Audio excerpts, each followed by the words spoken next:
Hey everyone, this is Patrick Weeks, former captain of the United States Marine Corps, founder of the blog, and we are live. Welcome. It is going to be an awesome interview tonight. First, we're doing a giveaway for the Marine Corps flag, and second, we've got a really awesome guest on tonight.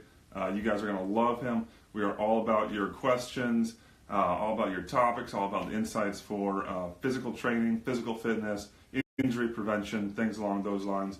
What's up, Staff Sergeant Jeremy Reese? How you doing? Tonight's VIP guest is Medalist Fitness Founder Lealem Mulugeta. He is formerly a lead NASA scientist in the Advanced Space Biomedical R&D. He customized the exercise protocols for the NASA astronauts. So a guy who actually trained astronauts. And then he's also been a performance coach for both SWAT and the United States Marines as well. So he's helped other former or future military officers, Marine Corps officers, candidates, etc. train for boot camp and combat. So you are going to love the information he's bringing us.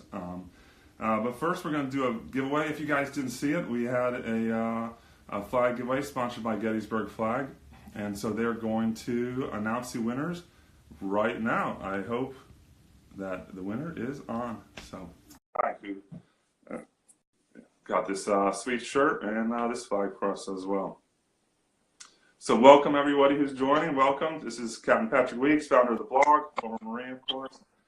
Hey, how's it going, Maria? Hi, how are you? Good. Welcome. Guys, got my good friend on, the marketing manager over at Gettysburg Flag Works, big supporter of the blog, and vets and police everywhere. So how's it going? Where are you calling from? I am in Castleton, New York. Awesome, cool. Well, we posted earlier in the week that we were going to give away one of these sweet Marine Corps flags from Gettysburg Flag Works. How was the response to that? Great. I mean, I was really pleased and excited to see all the engagement. Everyone had some really great comments about where they'd fly their flag, and of course tagging a friend and heading on over to our page where you can see lots of other military flags and our U.S. flags. So yeah, we're huge supporters of the military, our veterans, and of course civil service. But definitely have a heart for the Marine Corps and for you guys and your support, Patty. And so yeah, we're really excited to see what everybody had to say. So thank you all for participating and for joining along with us and doing this little competition, if you will. So yeah, we're really excited and hope to see you guys all. If you don't win, if you're not the winner selected this evening, then please do keep a lookout over on our page for, like I said, I've got a heart for you guys, especially because you had so many great comments. So I'm definitely going to give you some shout outs and give you some special offers so that you too can have a flag. Nice, that's awesome. Makes a good graduation gift as well. You know, a lot of officer candidates are going through the platoon leaders course in the summer, our college kids right now, recent college kids. So we know you're not made of money, but hit up your family. Marine Corps flag or doormat makes a good gift. So, yeah, do you have a winner for us? I do. So I selected Ellie Quinn. She had written that she would put it over her bed to motivate her each day. She wakes up in the morning and needs to go to PT and reminds her how much that she would want to become or does want to become a Marine. So she is our winner. I don't know if she's on, but hopefully she is. Awesome. Well, if you're on, what's her name again? Or your name? ELLE_Quinn. So yeah. Okay. Well, congrats, Elle Quinn. We'll reach out to her soon directly as well. Mm-hmm. And if you guys didn't win, sorry, but stay tuned to the page. There will be more giveaways, more freebies. So anyway, that we can say thank you for following and contributing. We will. You got anything else for us, Maria? I don't. Like I said, I felt bad just having to pick one winner. So like I said, please do keep a lookout. I will throw you guys some special offers to help out with the cost of the flag. I know they're not cheap, and I know not everybody's made of money, but we definitely want you guys to have these flags. So keep a lookout. That's awesome. Well, a lot of fans on this page have a lot to be proud of because they're Marines and not anything else. Cool, thanks, and we'll see some of your thanks. Okay, bye. Your Steins soon. See you, Maria. Bye. Well, welcome everybody who joined. This is Patty Weeks. Hey, what's up, Aaron? Founder of the Marine OCS Blog, former Marine captain. We've got an awesome guest for you tonight, and we're going to tag him in next to introduce himself. Awesome. Welcome for joining, everybody. We're going to answer your questions about physical fitness, physical preparedness, injury prevention, all things combat fitness. Hey there. What's up, brother? How you doing? Good, good. How's it going? Excellent. No complaints. Awesome. Well, I tried to give your bio in 30 seconds earlier, and I don't think it's possible to smash it all in there. So could you just give us an introduction to you, Medalist Fitness, what you're all about? Yeah, so my name personally is Lealem Mulugeta, and so my background is in, my primary education is in mechanical aerospace engineering. I have a master's in space biomedical problems and intervention, basically, where my focus has been pretty much from the get-go to enable space flight in particular, so that people can actually, travel to space with as few problems as possible with the best performance that they can.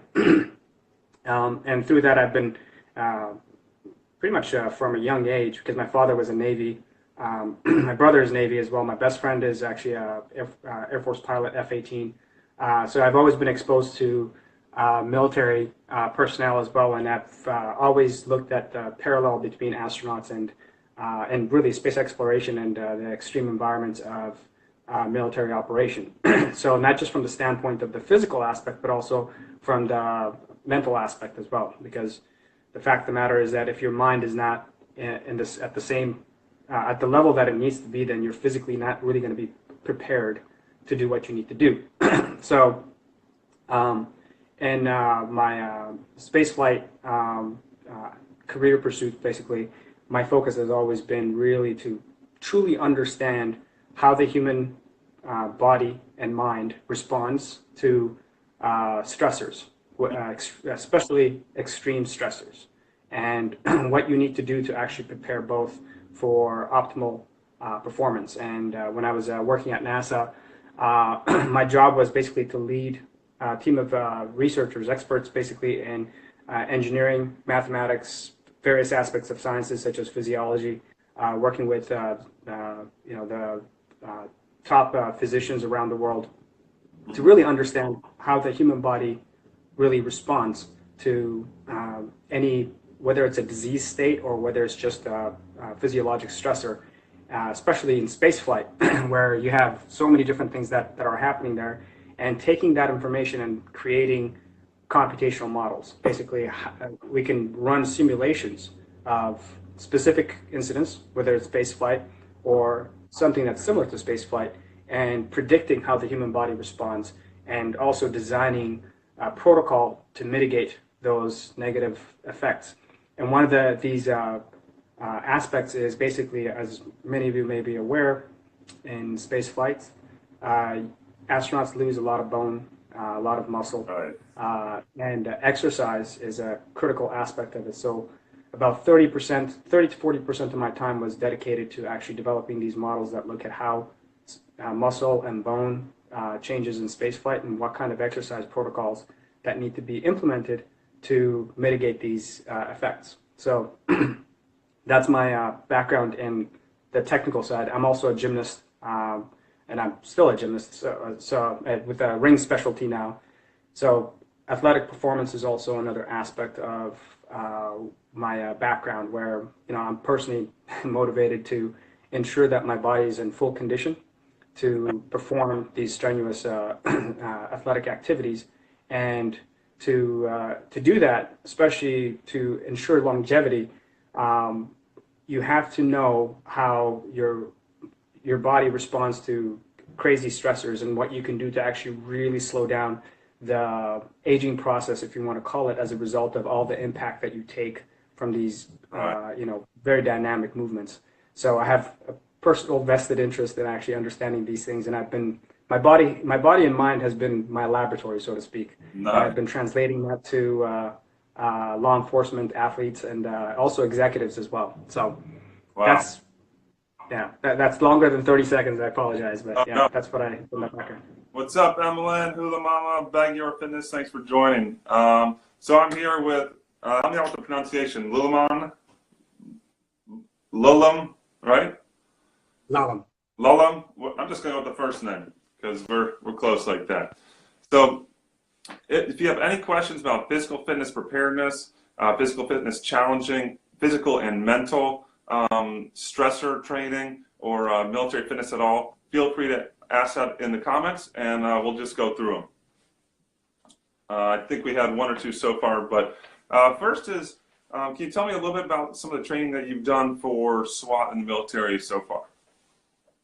Yeah, so for the particularly Marine officer candidates, what I've done for them is to ensure that they max out on their, their PFT requirements, and also helping them to do that without having to, have to suffer some of the, aches and pain that they feel that they just need to have to kind of suck up.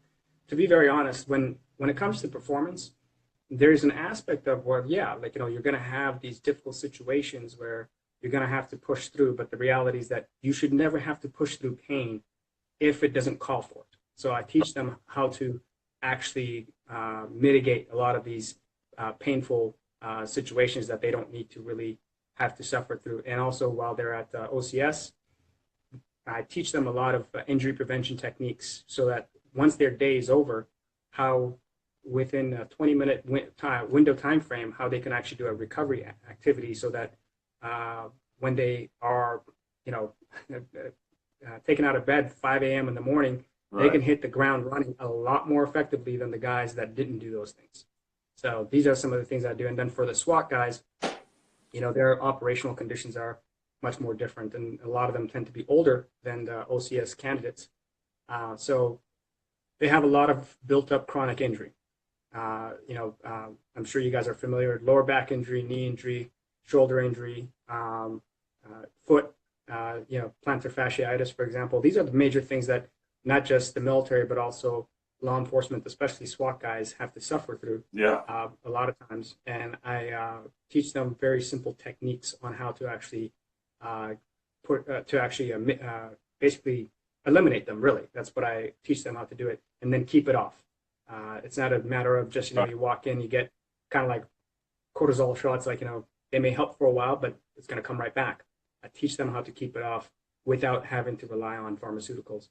Let me just back up real quick with OCS candidates. One of the things that I do for them a lot is, as a young, aspiring Marine, one of the things that can happen is mental blocks are huge. You see these young guys who are extremely talented, but they have these mental blocks which stops them from doing a lot of the things that they can really get through. And what I do is I give them mental strategies on how to actually push through. And if you go to my the Medalist Fitness YouTube channel, there's an example of where I taught a guy after he was completely spent. I asked him to do pull-ups, weighted pull-ups, and he basically couldn't pull one, not even one. So it took me about 3 minutes. I took him through the mental performance coaching process, and he was able to actually crank out the first turn 4 pull-ups, the following 2, and it basically kept on getting easier. And it was actually not just pull-ups, but also he had to do weighted tricep dips. So these are some of the things that I do for SWAT and Marine officers. That's awesome. That's awesome. We got a question from just one quick aside for PFTs. The average is anywhere between 275 and 285, depending on which classes are coming through. But honestly, you don't really want to shoot for the average. You definitely want to shoot for like 290 to 300 plus. You're going to get so beat down. I mean, I went to OCS probably doing 23 to 25 dead hang pull-ups, and by the end I was down to like 19. So I lost 5-6 pull-ups maybe. So you want to be able to have a little give to when you're going to be low on sleep. You're going to get sick.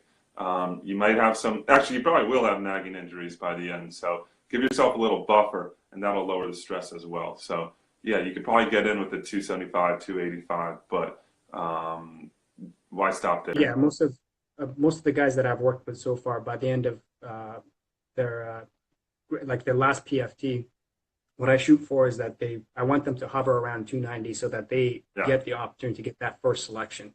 So awesome. Right. We got a question for you, man. First one was best way to recover from a sprained ankle. We definitely see a lot of those at OCS. Oh, okay. So if you guys are interested, I can actually do. Sorry, go ahead. Maybe prevention as well, if you want to talk about that.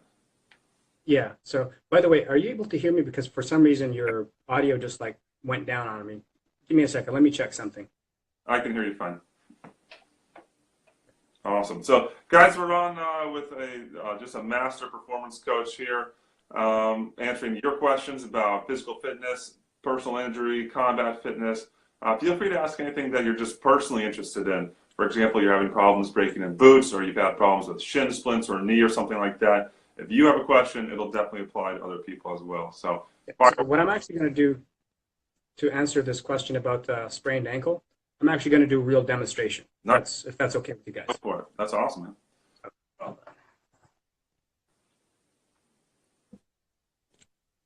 right. So I apologize. I'm working out of my home today, so it's going to be a little messy. You're good. But, this is live. All right. So now it depends when you sprain your ankle. If you feel the pain on the outside portion right here, like right in this area, a lot of times people think the pain is actually right in the ankle itself. It's actually not in the ankle. It's more in the calf. So if you find the ankle, go up about 4 inches or so, and then press down over here. If it's really tender, you just hold down there until the tenderness goes down. Once it's gone down, you're going to basically flex and extend the foot until it subsides. And you can basically move up and down that whole area. And within a few repetitions, you should find significant amount of relief.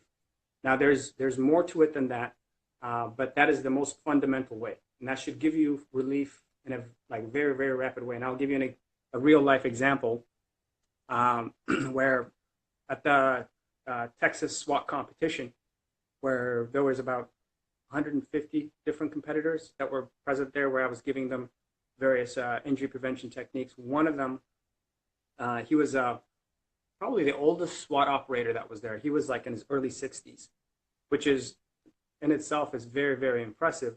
Mm-hmm. But as he was running one of the courses, he sprained his ankle, and he was one of their anchor. He was actually he was a team leader, and he was kind of worried that he might have to pull out of the competition.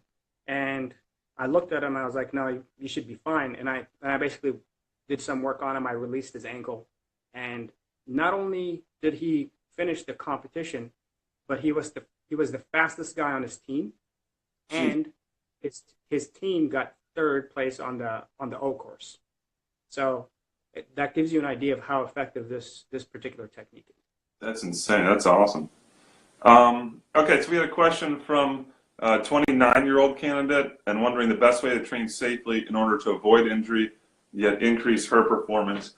And she might not be the oldest candidate there. We had several in their early 30s, I believe. Mostly they were prior enlisted Marines who were able to get the waiver. So there's definitely going to be people late 20s, early 30s. They got some sports injuries, things like that. Maybe they're not as flexible as they used to be. So what advice would you have for them, both before OCS, but then also during OCS? So before OCS, one thing I'll say is that if you're not including foam rolling techniques, lacrosse ball rolling techniques, and a lot of times the downfall of how people apply them is it's just incorrect. So they never really get the full effectiveness of it. So for expediency's sake, what I'm going to do is I'm going to assume that you know how to do proper foam rolling. And if needed, I can do another demonstration. But anyway, being diligent on your foam rolling before your training and after your training. And a lot of people don't realize this, but when it comes to what's called self-administered myofascial release, which is basically a fancy way of saying foam rolling or lacrosse ball rolling. Yeah. That should basically take up about 40 to 50% of your actual workout. And a lot of people think that like it's probably more like 90% of their time is dedicated to running, lifting, all these things. Yeah. And the warm up that they typically do, it's like fairly generic. Like, they might do some jogging or biking or whatever, and they might do some light stretching, and then they go straight into it. And I've seen so many times where people, once they're finished their workout, like it's like pulling teeth trying to get them to even stretch, right? Yeah. And there's also a misnomer that stretching makes you weaker or makes you lose power. Okay. That's a fallacy. So what I would say is you should spend about 20 minutes or so foam rolling and with a dynamic warm-up before you start your workout. For post-workout, you need to spend about 30 to 40 minutes. If you are really serious about not only preventing injury, but also making sure that you continue to get significant gains in your performance. And I can show you charts. Actually, I collect a lot of data. With everybody that I work with, I'm like a data hog. Right. I collect data, and what I found is that the moment somebody backs off on that, that's when their performance just plummets. Wow. That's amazing. Tom, hey, 30-year-old candidate, you got any injuries? Any specific concerns? So a lot more foam rolling than you would think you would need. A lot more soft tissue work with a lacrosse ball or foam rolling, both before and after the workouts. Huh? Yep. That's awesome. Okay. Would you want to do a demo of, like, I don't think it's a safe assumption that people necessarily know the right way to foam roll. Yeah, so let me show you. First, let me talk about example. That'd be awesome. When it comes to rolling, if you find yourself doing something like this, let me actually angle this. So you'll probably see a lot of people. So there are different types of rollers. You've got the standard like foam roller, and you've got stuff like this where the rumble roller. This is useful for very, very specific applications. So don't go straight to this, even though it looks like it's hardcore and you want to jump right on it. And I coach people on how to use it properly. But anyways, so this is just the point that there's standard foam roller and there's also PVC pipe. If you haven't really foam rolled in the past, don't go on to this or the other one. Start with this guy. So when you're rolling on the foam roller, one thing you want to avoid doing is you'll see a lot of people. Are you guys able to see what I'm doing? Yeah. Yeah, we got you. So you'll see a lot of people kind of like going back and forth like this real quick. Yeah. That is the wrong way to foam roll. That does nothing. The best way to do it is, I'm just going to use my calf as an example. You want to keep yourself at a perpendicular angle to the foam roller. You don't want to be sitting down so that you end up losing pressure. Okay. You want maximum bearable pressure. If it's unbearable to be in this position, you're going to put 1 foot off. Gotcha. But the point is, you need to be right on top of the foam roller, first and foremost. Second, when you're rolling, you want to do about 1 inch per second. Nice and slow. Nice. Yeah. Right? So, and then on the very last roll, what you're going to do is you're going to find the most tender spot. You're going to hold on that tender spot for about 15 seconds or so. And then after that, you want to rotate your ankle. This is called flossing. So to put it in a very generic way, you're going to roll for every body part that you're going to be targeting. You're going to roll about 1 inch per second. You want to go back and forth on that area anywhere between 5 to 12 times, depending on if it's pre-workout or post-workout. For your pre-workout, it's fewer rolls. For post-workout, you want to do more, so closer to 12. And then on the last roll, you're going to find the most tender spot. You're going to hold there. It's basically it's a form of trigger point therapy, basically. Okay. And once that tender spot subsides a bit, you're going to basically flex and extend a particular joint that is attached to that muscle group so that the muscle slides back and forth on that pressure point. So that you're basically what's called flossing, or you're releasing adhesion. And the last bit is when you're actually rolling, because the calf, in this particular case, is a pretty long section, you don't want to try and roll all of it. You want to divide it up into bottom half and upper half, outside and inside. So the more you partition the muscle group, the more precise you're going to be in the actual rolling and myofascial release, so that you get optimal muscle release, so that when you're actually working out, first of all, you get maximum activation of the muscles, and for post-workout, you actually release all the adhesion and everything else so that you get maximum blood flow and recovery. So that's the general technique. That's awesome. One more specific example on that. Vance, go ahead and ask your question again. Not sure what you're talking about. Boza Lear said, how do you roll out your shins? Oh, the shin, this is actually one of the few muscles that you can actually cover the whole muscle group. Okay. What you want to do is you're going to get into a slightly tucked position. A lot of people end up in this position when they're actually rolling it, and they don't get maximum pressure on it. So, and I'll actually, one of the things that I've promised Patty to do is actually, I'm going to write a blog post on some of this. So, yeah, we need it. So what you want to do is you want to get right on top of it like this in a slightly tucked position. And if you're able to cross the other foot over, please do so. And what you're going to do is you're going to open up, pull in. And you want to make sure that you're resting on the soft portion of your calf. I'm sorry, on your shin. Right. Do not roll on the bony part. Never. Whenever you're doing any kind of foam rolling or rolling with a lacrosse ball, anything like that, bony areas you want to stay off of. Your spine and your joints, you want to stay away from that, because you're going to actually cause some pretty bad bruising, and in some cases even more severe injury. You always want to stay on soft tissue. So muscle or tendon, that's where you want to stay. Mostly muscle. Gotcha, soft tissue. Okay. And then we had one more question we missed earlier. I don't know if it's connected maybe to foam rolling or not, but prevention and recovery of runner's knee. Do you have any tips on that? Prevention and recovery of what, sorry? Runner's knee.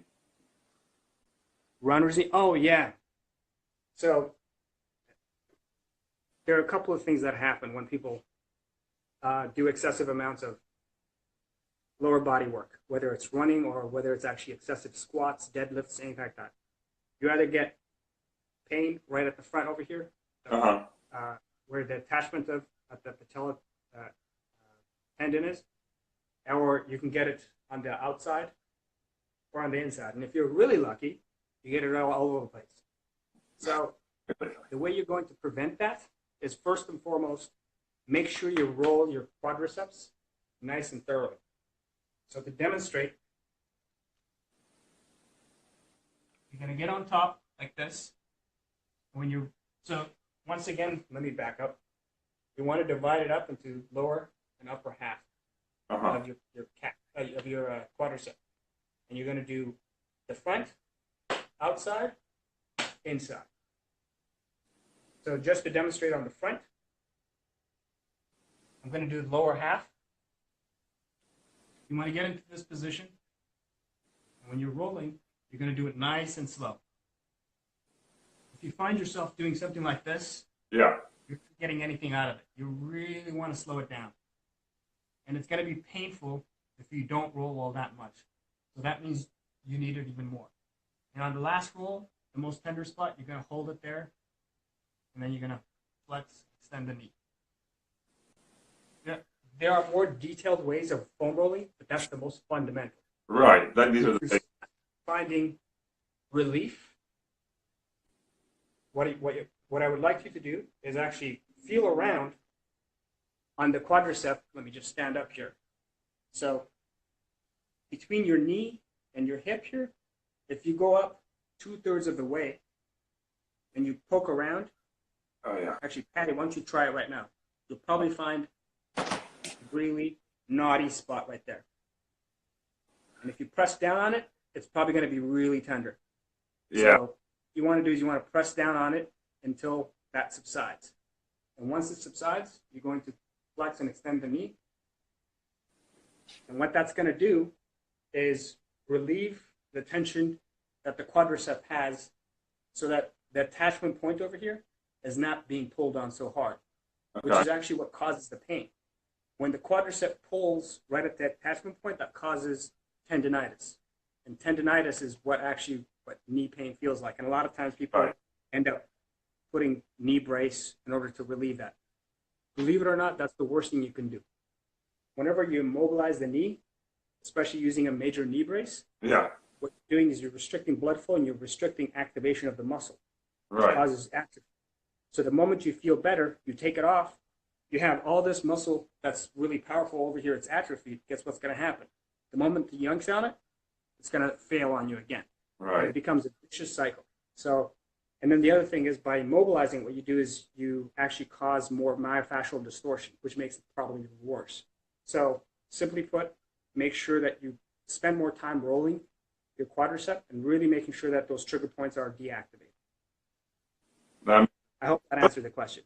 That's awesome. That's really helpful. What about the difference between what you just demoed or talked about and post-workout foam rolling, post-workout benefits? Is it significantly different?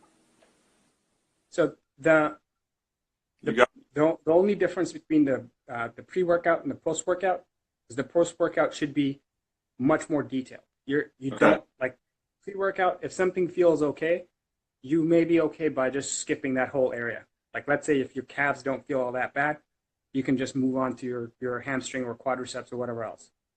For post-workout, you don't give it any chance. Basically, you go through the process of rolling your entire body that you've especially worked. If you have the time, do a full body roll. We're talking calf, hamstring, quadricep, glutes. There's even techniques to rolling your lower lumbar area properly. That's another area people don't roll properly. Your biceps, your triceps, your forearms, your shoulders, your rotator cuffs. So I actually have an entire protocol on how to do it. So it's extremely detailed, where I have probably a cumulative of easily a 2-hour lecture video that I've put together. But whenever I work with my clients, my first session that I have with them, it's 3 hours long, and it's dedicated to this, like really how to prevent injury and to recover from injury. Because I know that if I don't teach them that, the chances of them actually really improving in their performance is going to be greatly diminished. So the level of detail is the major difference between pre and post workout. Gotcha. Okay, that makes sense. So yeah, at Marine Corps OCS, after the first several weeks, you usually get some time off, off on the weekend, at least some time to yourself that you could spend several hours doing foam rolling. So this is definitely achievable. In my opinion, there's not a better way you could spend a couple free hours than taking care of your body, especially at OCS. Okay, so I got a couple other questions for you. Bands, let me know how that works out for you. Jay Brooks had some questions on minimizing joint deterioration, especially the knees over time. So do you have any thoughts on that? So, I mean, you sort of talked a little bit how using, instead of taking care of your own body and muscles and using your body correctly, just how a knee brace can cut off blood flow and hurt your knees. So would you want to add anything to that?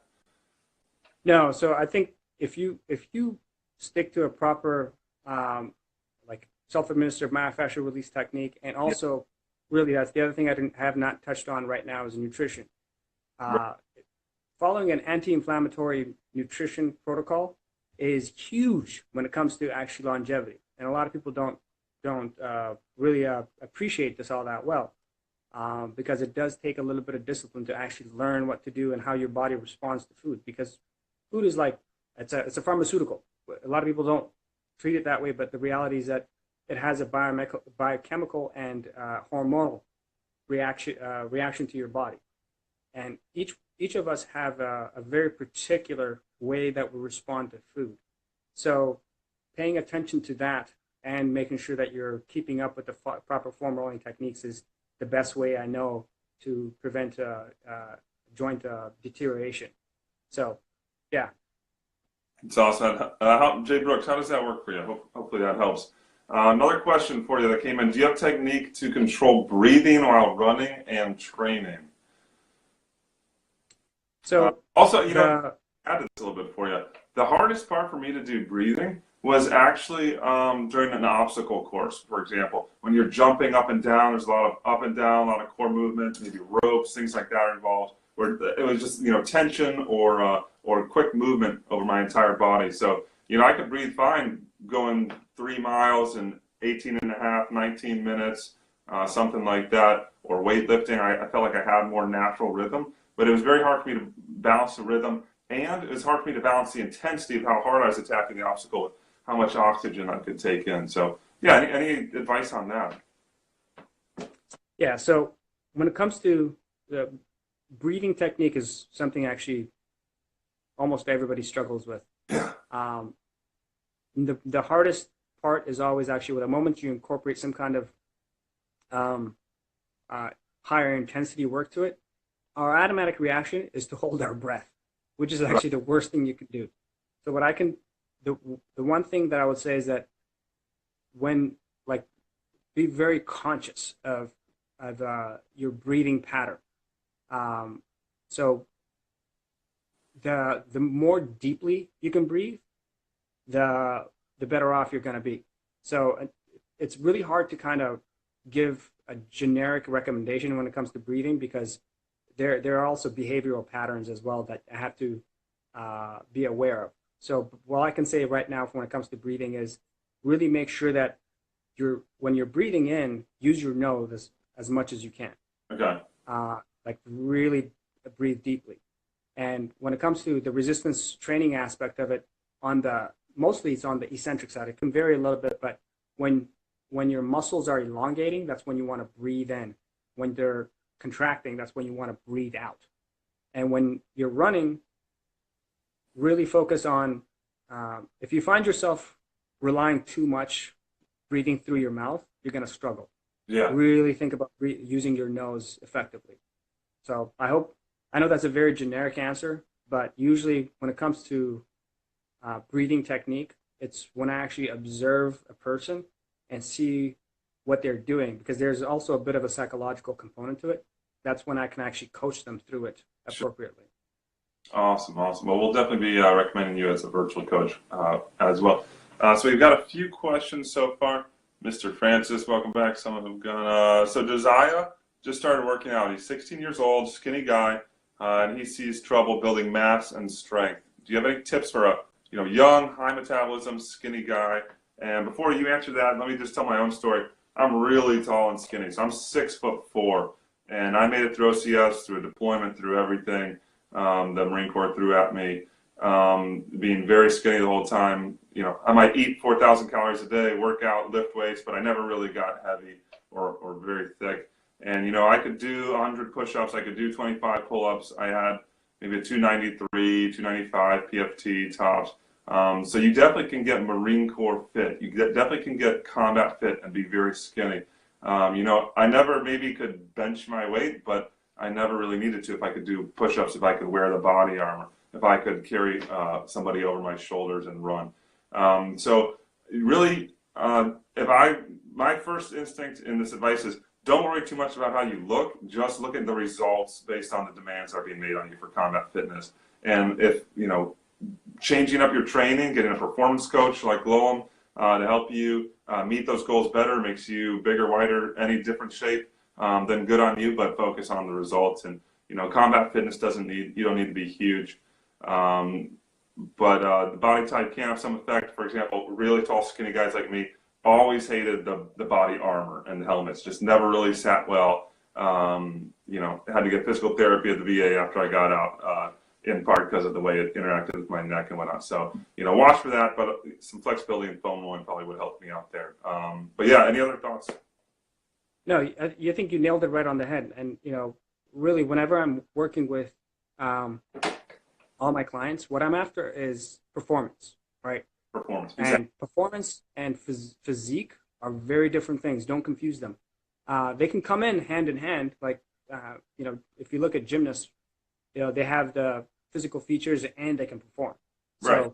But really, in my opinion, if I would not take physical appearance over performance, especially when you're trying to do something that's really, really demanding. So combat fitness is always a priority. So if you're, in fact, if you're low weight and if you can focus on recruiting more muscle fibers that you have to do the work that a person who's super bulky to do, pick that. Because the reality is that you don't want to carry excess weight. Right. Because you're actually rucking and so forth. If you have to haul, let's say 200 pounds of your own weight and then another 100 pounds of rucksack, believe me, your body's going to hate you for it. So if you can minimize weight and really enhance power, strength, that's where you want to be, especially as like in military operations. Now, if you're, let's say, a very small person, I don't know, let's say a 5 foot tall person, and you're super thin and you're like, I don't know, 100 pounds, putting on a little more mass makes sense, especially when you want to be more prepared for, hand-to-hand combat situation, whatever else, because having a little bit more mass can make you a little more formidable.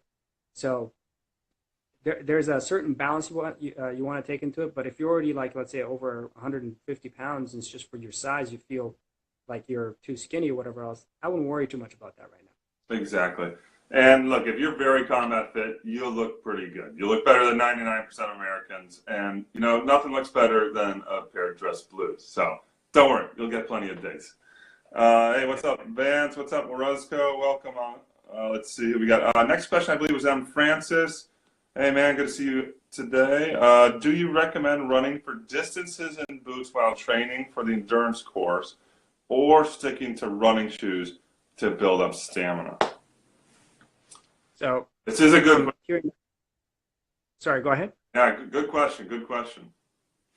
So if I heard that question correctly, it's whether to run in boots versus in running shoes. Yeah, for training. Yeah. So when you're in training mode, to like on your own or with just with your buddies, I've always allowed my tactical personnel to train in regular training shoes. Okay. Because what I'm interested in is helping them build up muscle endurance to their maximum capacity. And then when they actually do start joining with their crew, with military personnel, so forth, then you can start putting on the boots to do what they need to do. Now, when I'm doing some basic rucksack rucking training, see on a incline treadmill, and if you go on the Instagram video that I have there, you'll see that what I've done that for one of my clients, one of the OCS candidates. Then what I do is, in a controlled environment, I'll have them put the boots on and put the rucksack on and really get them to feel out. And then from there, I scale it up. But trying to go straight into boots and then, running out in the field, you're just going to hurt yourself. Absolutely. Yeah. I agree. I definitely encourage candidates to buy boots ahead of time and wear them ahead of time. But, I mean, you don't have to start running a couple miles in boots the first time you get them. Maybe the first week you just wear them around the house. Wear them to go shopping or something. Just get used to the feel and make sure that they fit, so that if they don't fit, you figure it out a couple months ahead of time by getting a hot spot in the Walmart when you're walking around shopping, and you can send them back and get another pair. I know there's plenty of people out there today who would have been Marines, but their boots didn't fit and they didn't speak up and they didn't fix it until it was 4 weeks into OCS and the skin all around their feet fell off and they had to go to medical. Awesome. So great advice. Thanks, Josiah. I'm glad that helped you out. Let's see. Next question would be from Vance. Would doing pre and post workout foam rolls help with tendinitis in the wrist and forearm when lifting? Yes. Short answer is if you're rolling your forearms, so it's not. Let me actually back up. If the pain that you feel is in your wrist, then the issue is coming from your forearm. Yeah. If the pain you feel is in your elbow right here, let's say when you're doing pull-ups, it's coming from your triceps. So don't confuse. A lot of people end up rolling the hell out of their forearms because they have elbow tendonitis, thinking that this is where the problem is. That's not where it's coming. And in fact, in physical therapy, I'm sure you guys have seen people being told to do all these strengthening exercises of their forearms so that they can eliminate the elbow pain. That's not where it's coming from. It's all from the triceps. Right. So rolling the tricep and rolling the forearm can really help with both the wrist and elbow tendonitis. Awesome. That makes sense. I think we covered any questions. If you have any more questions, jump them in here. Hey, it's Patrick, former Captain Marine Corps, founder of the OCS Blog. My buddy Lealem here, founder of Medalist Fitness. Awesome performance coaches here, showing and telling all about injury prevention, physical fitness tips. So can you talk about shin splints? That's actually one of the #1 reasons that candidates get sent home, prevention and care. So with shin splints, rolling the patella muscle over here is going to be very important. And the other thing also I'll say about shin splints is that it's not just a matter of rolling. So the other thing I have not covered here is scar tissue buildup. When you have major scar tissue buildup, the muscle and the fascia around it becomes really stiff. And what ends up happening is that you get major restrictions, and shin splints is really another form of tendonitis, the muscle pulling away from the bone. So what you want to do is first making sure that you really roll this down. Shoot. Sorry, I'm trying to set this up and it's not cooperating with me. All right. So making sure that you really roll this area. And if you find that it's really not subsiding very quickly, what you want to do is you can just use your thumb. You're going to find the most tender spots, and you're going to rub side to side like this. If you keep rubbing, what will happen is that eventually it should start that tenderness will subside. That's actually you breaking up the scar tissue. Oh, gee. And it's one of those things that gets overlooked. The other thing also you want to do is if you find that even with rolling and with side to side friction, if it does not subside, that means that the amount of injury you've incurred is pretty significant. So what you want to do is I generally don't like prescribing rest because part of performance is you got to keep moving. But there is a point where if with these particular techniques where you're not seeing, like, it's not subsiding, it's not really going down, what you want to do is take about 2 days doing icing about 3 times a day, about every 2 to 3 hours. And when you ice, never, ever put the ice pack directly on the skin. I've done it. It sucks. Yeah. You're actually making the problem worse. So what you want to do is take, even if you're wearing pants like this, Sure. just put the ice pack on there. Let the tissue actually gradually cool. And after you're done icing for no more than 20 minutes, what you want to do is stretch that area very lightly. The way you're going to stretch it is you're going to stand up and you're going to point your toe down like this, and you're going to push down very lightly. Or you can do it by hand. Let me see if I can do this here. You're going to grab the toes, and you're going to pull like that. And you're only going to do it very lightly. Don't torque on it. A lot of times people think that when you're stretching, it should hurt. If your stretching starts to hurt, you've gone too far. The muscle spindles are basically trying to, I can get into the physiology of it, but anyways, there are basically nerves in your muscles which resist stretching when it's too much. Right. So you're actually going to get tight if you just torque on it too hard. So you would just want to do a light stretch after you ice. And then the other thing you need to do is start once the tenderness starts, or the tendonitis of sensation starts to subside within about a 2-day period or so. you'll go back, and in addition to the rolling, you'll use that technique that I told you about, basically rubbing side to side to eliminate the scar tissue. In addition to that, you're going to do what's called dorsiflexion exercise. This is the opposite of calf raises. Okay. Basically, what you're going to do is you're going to attach a weight to your foot. I wish I had a weight here, but anyways, let's say kettlebell is actually really good for this. Okay. So take a kettlebell, hang it at the end of your foot, and you're going to actually do lifts with. You're going to keep your knee straight. It's very hard to demonstrate here, but you're going to keep the knee straight, and you're going to lift the weight with the foot. What that does is,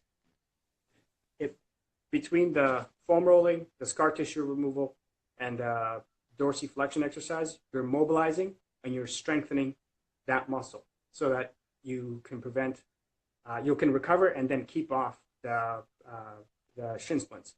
I haven't had a single candidate that has had to suffer shin splints because of these exercises.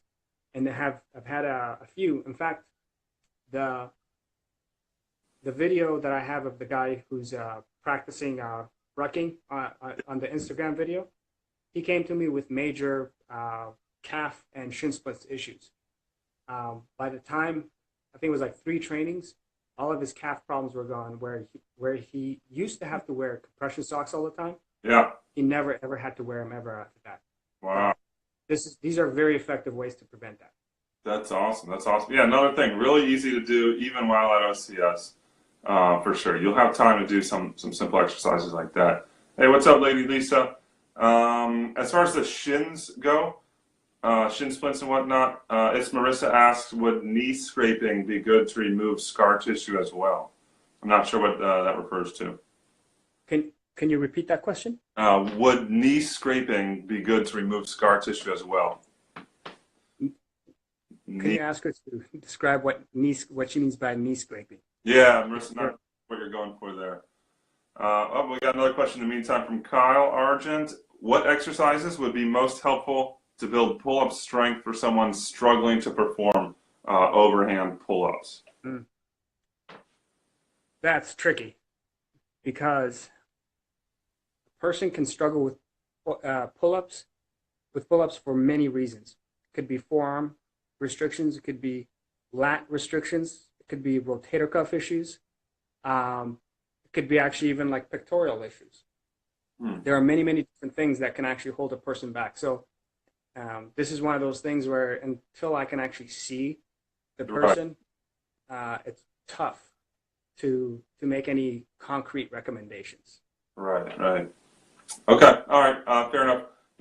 Check out ArmstrongPullUpProgram.com, Kyle. There's a lot of tips for beginners, things like that. So without getting more specific to your case, check it out. There's ways you can do the declines or what have you, take some weight off, but still it'll be tough to get the most targeted performance advice. Marissa, I think I know what you're talking about. I've had therapy, but it sort of was like scraping related. I'm blanking on what the name of it was. So Kyle says it's more in his shoulders. He feels like it's his shoulders sort of holding him back when he's doing a pull-up. Oh, okay. So if he may have basically a rotator cuff restriction. So and I've seen this, if you release a person's rotator cuffs, their pull-ups almost immediately go up by about 3 to 4 reps. Yeah, so what I would say is if you don't have a lacrosse ball and if you're not rolling your rotator cuffs on a regular basis, I would recommend you do that. And then the other thing I would say is usually when people get rotator cuff issues, their lats are too tight and it's pulling their arms down. So what you want to do is also roll your lats using a foam roller and also a lacrosse ball. So that should mobilize you sufficiently to do what you need to do. A lacrosse ball in there. Go easy the first time you put your lats on a lacrosse ball. Yeah, they can be pretty brutal. Scraping, to go back. So if the person is asking about the various types of scraping techniques like Graston and factor and stuff like that, the the short answer is yes, scraping can be beneficial because that little technique that I showed is it's a form of scraping. Right. But if you're scraping the knee, because that's for some reason I heard knee scraping. Yeah. If she's talking actually scraping at the tibialis over here, that's actually a very different thing from shin splints. That's actually just the quadricep being overactive and pulling at the tibia right here. Okay. And until you can actually release the quadriceps and get them to basically calm down, that won't solve the problem. Okay, so just a targeted solution for one point, but you try to hit the whole quadricep and start there. Okay. Yeah, negatives, I agree for pull-ups. I've seen it help people in the past for sure. Do you see Justin's question here? He runs as fast as a 21:30, as slow as 26 minutes for a 3 mile. He does sprints, long distance. How can he help? So we got a last couple minutes here before it all shuts off at 1 hour. So last question here would be, how can he lower run time? So sorry, my mic is killing me here. Can you repeat that question for me? Sure. How to lower run time? Sometimes he runs a little bit faster, or sometimes he's much slower. So if you're finding that your running time is inconsistent, Yes. more than likely what you're struggling with here is you're probably not recovering properly from your workouts. And this is the main thing that I find a lot of times, where one day a person comes in and they perform great, the next day it's like they just take a nosedive. So first and foremost, make sure that you dedicate enough amount of time for your pre-workout rolling and release and your post-workout recovery.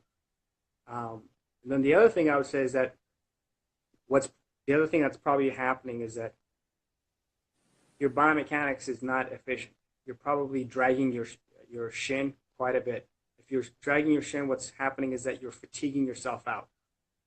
So, and if you're doing a heel strike when you're running, that's another thing that's going to really, really make you inefficient, especially if you're choosing to run on softer surfaces like I know there's a notion that running on grass, you take less impact and whatever else. I get it, but if you're doing a heel strike through, especially wet grass, you're really taking a pounding while you do that. So, so that's what I would say. Like, if you can film yourself in slow motion and look at your running mechanics, and if you find that one simple example is if your ankle is not going, like when you're doing your knee drive, if your ankle is below your knee, then you're creating a lot of drag with your shin. So you got to learn how to close the knee angle and your knee drive phase. That's one simple thing that you can do to really increase your run time without really having to make dramatic change. Yeah, I think maybe we should have like a dedicated running discussion for running form next time. Okay, well, last 60 seconds here. Thank you everyone for sending in your questions. Send them in anytime. We'll get back to that. Lealem's going to be doing a guest post for us, and this is not the last you've seen of him. Man, thank you so much for contributing. This was awesome. You definitely are going to help a lot of people. Of course, even more than you do. I'm going to post this on our YouTube. You'll see that within the next couple of days. It'll go up as well, and we'll link to Lealem's page, his website, his YouTube, everything, so you'll be able to get in contact with him, and he does provide virtual coaching services. Yeah, anything else you want to close with? No, if you have any specific questions or if you need guidance and really fine-tuning your training program, I have a virtual coaching program, and I also do my best to network all my tactical guys so that, the other thing I offer is also to basically offer a networking opportunity with different types of tactical personnel. So it's awesome. Very valuable, very valuable. Well, thank you so much. And have a good night, everybody. And we'll see you again. Bye-bye.